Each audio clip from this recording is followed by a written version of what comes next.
Break వేస్తాడు. క్రైస్తవుడా మాడుకుంటే మొదటి ఏం మాడుకోవాలంట? చెడుతనం మానుకోవాలి. రెండోదిగా కోపం మానుకోవాలి. మూడోది ఏం మానుకోవాలంట? కీడు చేయడం మానుకోవాలంట. క్రైస్తవులో ఉండకూడదు ఏంటంట?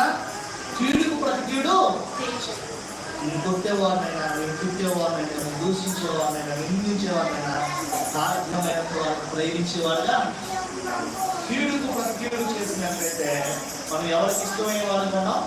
దేవునికి ఇష్టమైన వాళ్ళు ఉన్నాం. దేవునికి ఇష్టంగా మనం ఉండాలంటే 3 లక్షణం మనము కలిగి ఉండాలి. 4వ లక్షణం మనం చూసుకోగలిగినట్లయితే చెడు తలంపులు మానుకోవాలి. ఏమనుకోవాలట? ఈ 4 లక్షణాలు మనం మానుకుంటే మనం ఎవరు అవుతామట? చెప్పండి. దేవునికి ఇష్టమైన బిడ్డలుగా మనము. చెడు తలంపులు ఎప్పుడు వస్తుంది చెప్పండి? నలుగురు కూర్చునేటప్పుడు చెడు తలంపులు ఉండవు. 4 పనులు చేసేటప్పుడు చెడు తలంపులు ఉండవు. ఏ పని పోతలేని ఒంటరిగా